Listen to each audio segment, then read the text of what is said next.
Suasana duka menyelimuti kediaman Radiansyah, anggota kelompok penyelenggara pemungutan suara di TPS 09, Kelurahan Bunga Eja Beru, Kecamatan Talok, Makassar yang meninggal dunia pada Sabtu petang di Jalan Tinumbu, Lorong 142, Kecamatan Talok, Makassar.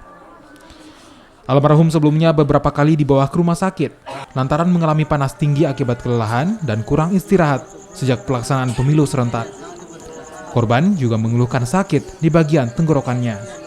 Hari Kamis itu ke bawah, tapi dia bilang dokter bisa berubah jalan, obat dikasihkan ditambah sama obat dari puskesmas. Dia bilang kalau ada papanya cepat bawa ke sini, kusuruh bawa sebelum bawa ke. Penyakit apa namanya, Pak? Radang tenggorokan. Kami mengucapkan duka cita yang sedalam-dalamnya atas apa yang menimpa penyelenggara atau kami.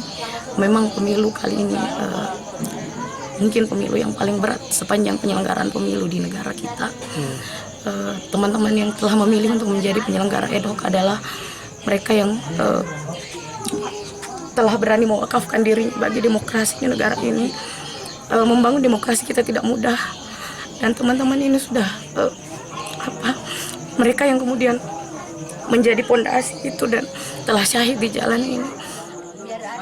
Komisioner KPU Makassar berjanji akan mendata penyelenggara ad hoc mereka yang meninggal maupun sakit untuk disampaikan berjenjang ke KPU Sulsel maupun ke KPU RI. Selain itu, secara institusi kelembagaan, KPU juga sudah berkonsultasi dengan Kementerian Keuangan terkait santunan dan penghargaan kepada penyelenggara yang meninggal dunia di dalam mengawal demokrasi di tanah air. Almarhum Radiansyah meninggalkan seorang istri. Radiansyah dikebumikan pada Minggu pagi di Kabupaten Pangkep, Sulawesi Selatan. Arif Tirtana, Kompas TV Makassar, Sulawesi Selatan.